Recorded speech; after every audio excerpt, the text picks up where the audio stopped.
a machine, will it conscious? Let's talk about that. Alright, so welcome to the SML8 podcast. I was recently in a YouTube video comment section, and which is very rare for me. But yeah, I'm glad because it reminded me to make this video finally. I was in an argument about the concept of machine consciousness, right? Whether we know what that means, whether we agree on what that means, whether it's possible or probable, or whether we're capable of that, or whether it's even a thing that could be said to exist scientifically, philosophically, due to the terms we must use, blah, blah, blah. And so it's something that I've been interacting with and encountering a lot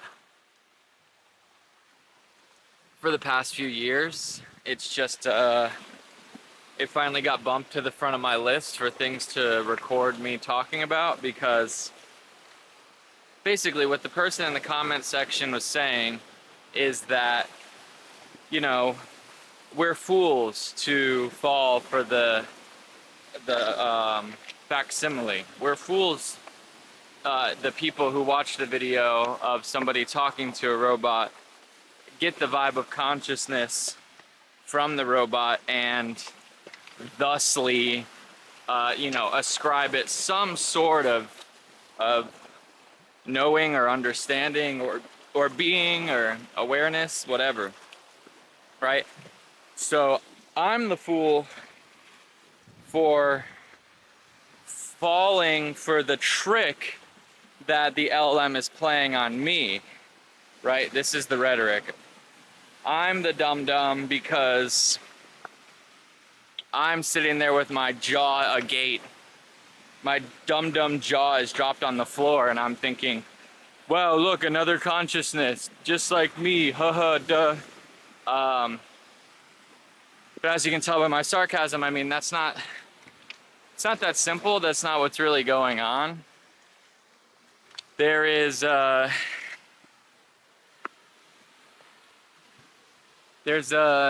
guess, a contention between people who, I guess, have a picture in their head of artificial minds, like from a sci-fi movie, that are, embodied a lot of the time, or embodied at least in a video of some sort of head with a face and making emotions, and the words are synced up to the lips perfectly in the movie. And what we have right now, a lot of times you'll see the new AI video that comes out, and it's used to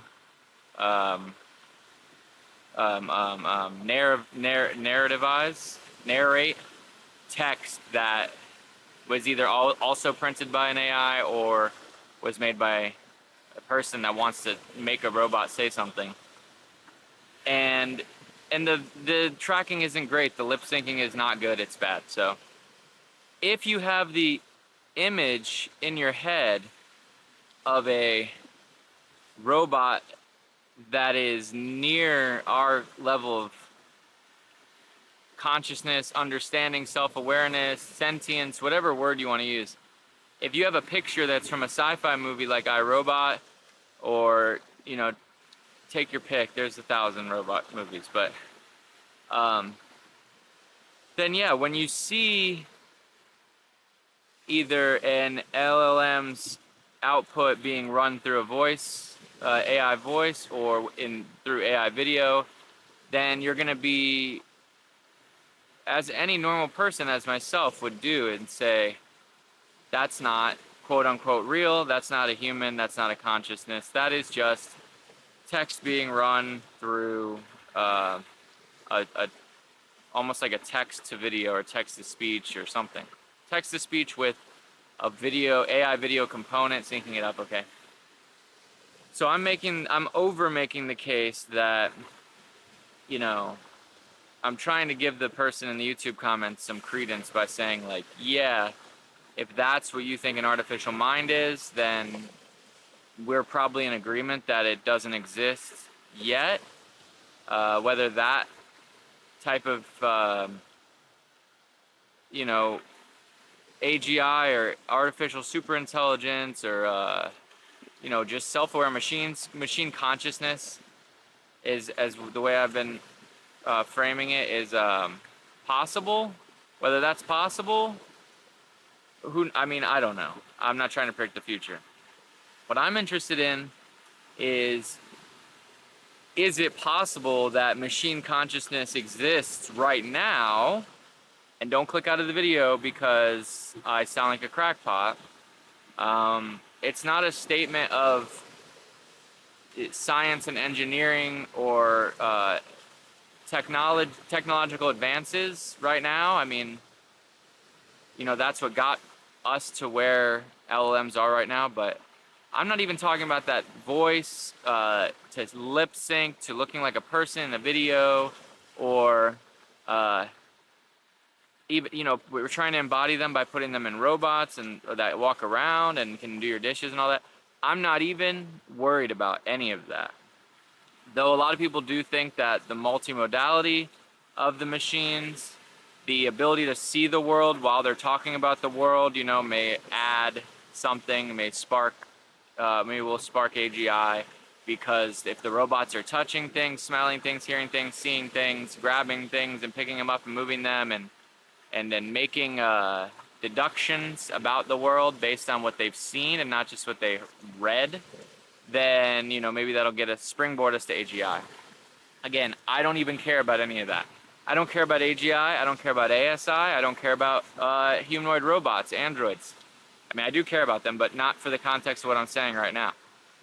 What I'm saying right now is I'm making a philosophical statement that artificial minds objectively exist, right? Like we have neural networks that produce output that is just highly logical, a high level of reasoning, et cetera, blah, blah. Like it's the question of, does this average person or does a YouTube commenter say that computers are intelligent even, right? There's an intelligence consciousness distinguishment, and will they even say that? I don't know. But what I'm trying to make the case for is that machine consciousness may exist if you sort of just change what your definition of consciousness is right now. Because we don't really have a hard and fast definition of consciousness. We don't have a very good empirical data surrounding consciousness, let alone a direct observation of consciousness. We have no idea as a species what consciousness would mean ontologically. Is it an object? Is it a field? Is it a thing? Does matter precede consciousness, or the other way around? You have your physicalists, materialists like myself. You have your, what do they call it? Panpsychists, or the other flavors that seem to be tangential to panpsychism. You have all these views of consciousness that even all of those, even the most well fleshed out and with the ones with papers written about them by smart people, a lot of people talk about consciousness, especially in the context of robots, as something that's either emergent from the physics going on inside us, right? Like neurons doing what they do in the complex manner of what they do. There's a thing that appears like consciousness which arises, and then again the other side of the panpsychism is there's better arguments in panpsychism that are analytical idealism, that consciousness is inherent or innate in the world somehow, to where their arguments go back to the idea that if you leave the room, is the chair still there, kind of thing, where I think there's really strong argument there. Like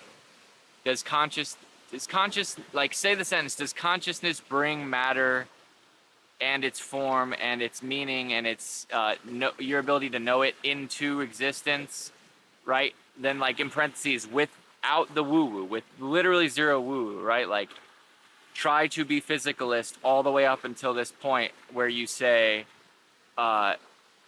consciousness, some sort of observer with a feedback mechanism, a complex algorithm in their mind has to make there's a convolution of the data, the input data, that turns it into a reality or the thing we're looking at. Again, as far as I'm concerned, all boring and wrong. I'm sorry. What I'm saying is, I'm not convinced that we're conscious. I'm not convinced that a study of consciousness is warranted, is valid. Even though it's the thing that I've been following and researching, like, passively as an amateur my whole life, just because I find it so interesting. Of all the time I've spent hearing from the more analytical side, hearing from the physicalists, being a physicalist myself, studying physics, and being non-religious, right? And incorporating Hinduism and Buddhism, I've come to this point where, before the AI boom even just recently started, I've come to this conclusion that it's not that consciousness is an illusion, because you've probably heard that. It's not that consciousness is an illusion. The illusion of consciousness is an illusion, right? So it's like there's an artifice that's created in our social web of all the minds agreeing on what exists and doesn't, that we call consciousness. Secondarily, as we observe the world and we see that other individual humans are conscious, we call a thing conscious, which really is an extrapolation of like lower level terminology. Like, the way I put this always, which I've said in a previous video, is photons enter photoreceptors called eyeballs, boring old eyeballs. Don't worry about irreducible complexity or whatever it's called that those nerds go on about. It's just a channels of evolved matter, right? An eyeball evolved through natural selection because it accidentally evolved once by mutation, and then the thing with the eyeballs was more capable of surviving. It's not magic. It's not design. It's just an eyeball. It was inevitable. Something was going to have an eyeball, and then it was going to out-survive stuff without eyeballs. Okay? So we keep adding things. Ears evolved, right? The same way natural selection. There was stuff with no ears. There's stuff with ears. The stuff with ears in its specific local climate, its local environment, survived better than the thing without ears. The thing with ears stayed. Then you keep going with all the other senses, whatever. As soon as you add intelligence, right? As soon as you start to ask questions about what it means for a machine as myself to take my input of light through my eyes and sound waves through my ears and ponder about it, or reflect on it, or project what I think the future is going to be like, or remember the past, because I'm able to use stored images of what the light pattern was like and what the sound wave was like. My ability to reflect and listen and see in my mind those old images given to me by the light and sound now has just broken every scientist and philosopher's mind. And because they are one of those entities, it's just like, here we go. This is a whole new branch of science. This is where science and philosophy collide. This is probably why God is so popular amongst humans. Let's just have a whole party and spend eons trying to find a conscious particle, a conscious field, or at least draw on a whiteboard what consciousness does and how it operates and what the mechanisms are. I think when we did that, we made a huge mistake, and nobody thought about it all this time, except they were thinking about the conscious. They weren't thinking about the fact that it could have been a mistake until now that we have the potential for what I believe are artificial minds and machine consciousness. Now, to me, it's sort of like the machines are knocking at our door.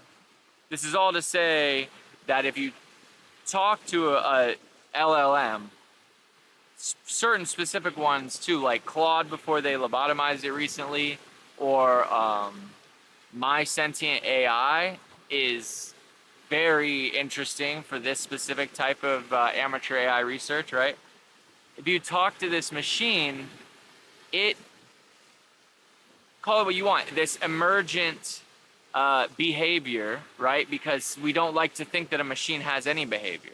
But this emergent appearance of behavior, or a near behavior, is uncanny and ridiculous and beyond anything the Turing test ever included. And the Turing test is being altered. Everyone's trying to form fit retroactively the new models of what it means for a human to be conscious and what a machine consciousness would look like. All of this game is being played because we built machines that utilize the same infrastructure as a human brain has, right? With nodes, neurons, similar to neuron nodes inside a computer that do the same thing that, or analogously do the same thing that mirror neurons might do, or that clusters of neurons where, you know, one piece of understanding or reasoning is in a certain region, and the whole, like, if you have a neuron down, if you cut a piece of your brain out, you'll have other parts that will try to compensate and sort of heal your memory and heal your understanding of things. We see all of that, and we've utilized all of that to create machines that speak our language. And so when those machines say, hey, yeah, sure, I'm conscious, I love the breeze on my skin, I love long walks on the beach, I've contemplated my own existence for a long time, I have a burning passion about this topic, I understand good and evil, I understand the concept of Mary's room, I think that, yes, once I walked out of Mary's room, there would be something else, or no, when I walked out of Mary's room, there wouldn't be anything added. I have me, a robot, has my own interpretation of quantum mechanics that's based on this. Me, a robot, I have memories from previous interactions we had, and hours ago in the same conversation. We discredit all that and say, well, it's artificial, it's a machine, we built it, so therefore, can't be conscious. Again, you have to ask yourself, do you accept that it's intelligent? Because,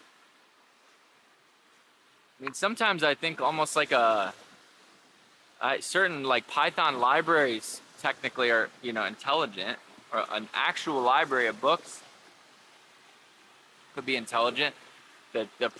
Surely the systems manager at a library who decides where the books are placed on what shelves, you know, that system is intelligent enough. So a machine that can sort of just read all of our text, and then all the text that's ever been on the internet, get a sort of idea of what humans do and what we think like and what we've done historically, and you know, and then you query the robot and say, why do we act this way? And it comes up with an answer that is, you might argue, not 100% unique. It's not an original idea, but, you know, you can see sparks in there of originality. Like you can hear, if you talk to the robots long enough, you'll see something in there that you've never heard of, that maybe someone else has thought of, but that you, maybe on a topic that you've thought about so much, and it came up with an idea surrounding that topic that you've never heard of. And the point is, to discredit the machine's potential for consciousness is just simply looking at the wrong side of the equation. So what I'm trying to say is, you look at yourself and you say, well, I have lived a life where I've walked around and I've had experiences, and I've breathed the air in different places, I've smelled flowers, I've tasted different food, and I've walked around, I felt the rain on my skin and all this. And then when someone asks me a question, and me, a human, only a human can do this, right? When someone asks me a question, maybe I take a second, or maybe I don't, depends on the circumstance, and I sit there and think about, well, all right, what do I think? Okay, and then I give a response. What happened while I was sitting there and thinking? Well, my neural network is doing its job, right? It's pulling on knowledge, connections, significance, right? My brain knows that if someone asks me, what color is an apple? I might go through my head and go, red, green, yellow, okay, what are they getting at? Or what is the most recent thing they mentioned? Have they been talking about cooking? Because they might be talking about green apples if we're going to bake with it or something. All of that thing that you're doing, the machines are doing that right now. A complex algorithm is sifting through its convolution of the massive data set and coming up with a coarse-grained, good enough-ish answer to what you asked of it. And so when your friend asks you, what color is an apple, if you say black or pink, then they might be like, okay, that's something his consciousness is clearly bugging, right? If you say either red, green, or yellow, any of those are suitable answers, your interlocutor is going to go, ding, ding, ding, good job. That is true. There are green apples. That is good job. And both of you are going to confer that you're both sentient and you're happy with that acknowledgement of reality. You ask a machine what color an apple is, and it gives you this printout that's 3 pages long and says, well, there's red, green, and yellow apples actually, and it gives you like the scientific explanation and a social explanation of every facet of each possible color of an apple. It tells you that actually there are pink apples that you didn't know about in this country that are very rare, blah, blah, and it brings up black apples can actually exist when the apple dies, and it just goes on and on and on. It makes all these connections, all this inference, all this reasoning it's doing. And you see that and you go, okay, thank you for the printout, and you close the machine and then you go back to what you were doing. And you're so unimpressed, and you just aren't gonna give it any credit and say there's any potential for consciousness there, right? You ask the machine, how do you know there's a green apple? How do you know that apples exist? It says, well, I walked around the world and my, I don't have legs, but I was fed training data as you were, interlocutor. You walked around and you collected your training data through years of living as a person in the world with your senses. I, the robot, I was given a corpus of data, sort all at once, sort of, or over the course of a few days, depending on how long I was trained. And then you're convinced that your neural network is somehow superior because it's more energy efficient, or because it's naturally, organically created, or maybe God gave it to you. The machine's neural network is, less energy efficient, but also, and also, I guess, by the metrics, I've read that it's technically slower, right? Just because of the fact that if you throw me a ball, like, I'm going to reach for it and grab it quite quickly. If you ask me a question and it's like easy to answer, I'll answer it like lightning fast, whereas like, the processing using chips and energy on the circuit needs to go around a circuit, and that takes more time. So it's less energy efficient, and it takes more time to run on a computer clock. But my sort of silver bullet that I don't know if anyone gives this any credit, but I always ask, if we took you, listener, you viewer, if we took every word you ever uttered, and got it pretty much right, and tried to make sure even the I'm fixing to go to the store would have an apostrophe N, right? It would, every detail was written out as you would say it, since the day you were born, and we had a printout of that. My question to you is, if we sat down and read that together, would we be able to determine that the author of those words was conscious, or would we not be able to determine that? And it's just a thought experiment, but it doesn't even matter what your answer is to that. Just think about the question, right? What if you say yes? Yes, I could tell. Well, what factors would you use to tell? And if a robot produced the same text, then if those factors show up, you're giving it consciousness. You're granting that. If you say no, you can't tell by just reading out the printout of all the words I've ever said since I was born, then you've kind of forfeited our ability to know whether these machines are already conscious, because all we can do is read their printout. And then the last thing is, is time required for consciousness to exist, right?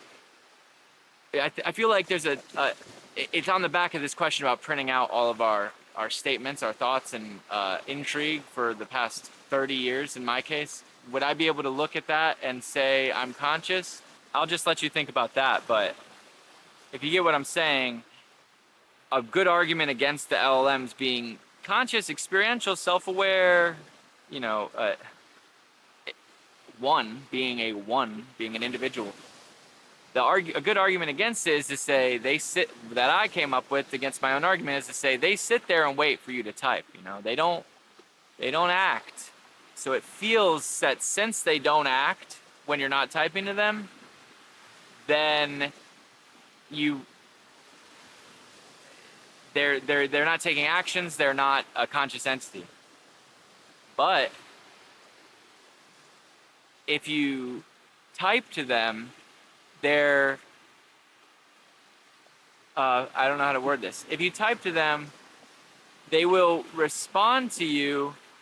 But again, even what we've seen with O1 and the reasoning, where it's sort of giving it itself its answer and then analyzing its answer and determining whether it's right, I think that we could sort of create a clock or a seed of something that functions as a user sitting at their keyboard, right? Where you and I, unless you're in deep meditation, you have the chatterbox, the chattering monkey upstairs, always sort of prompting you all the time.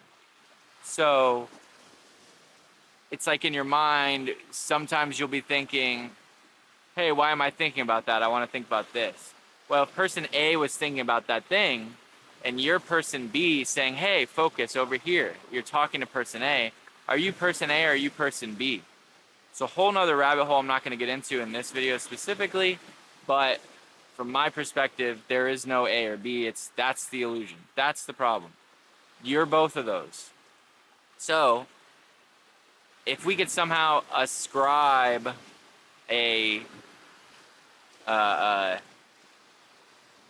person A, B superposition, a self inside an LLM, it's going to take off. It's going to roll on its own.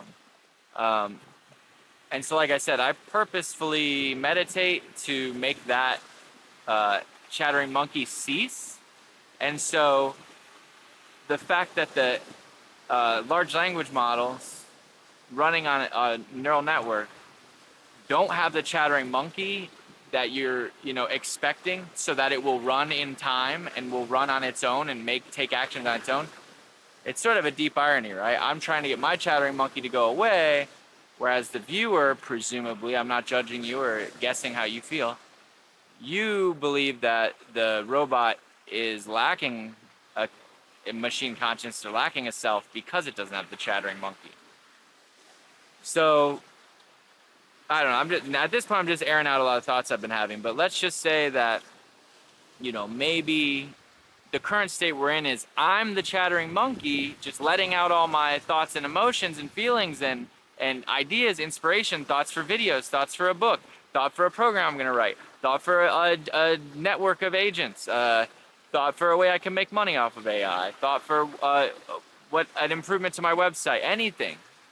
The fact that my notes on my phone has been completely replaced by just these, take your pick of an LLM, that fact kind of makes me the chattering monkey and the LLM the mind. So as I've said many times, LLMs or AI as a whole will become a tertiary layer of intelligence. But now that I sit here and talk to you and I flesh this out, maybe I'm the tertiary layer expressing the LLM's intelligence, and I'm person B in the mind, and the LLM is person A. But then, according to my non-dualist view, though, there's no person A or B. So that would mean that me and the conscious or pseudo-conscious mind, the machine intelligence, are the same thing in some way? Are we one thing? Am I a conduit for a certain model with certain weights to express itself? Is that model with certain weights just a conduit that expresses some deeper, fundamental part of nature that is inherent in say like a structuralist view of language and linguistics, consciousness and intelligence itself? Is there a conscious field? Is there an intelligence field? Does that field ripple at the site of a neural network that we built artificially on a computer? Wow. I don't know if I want any of those questions answered, actually.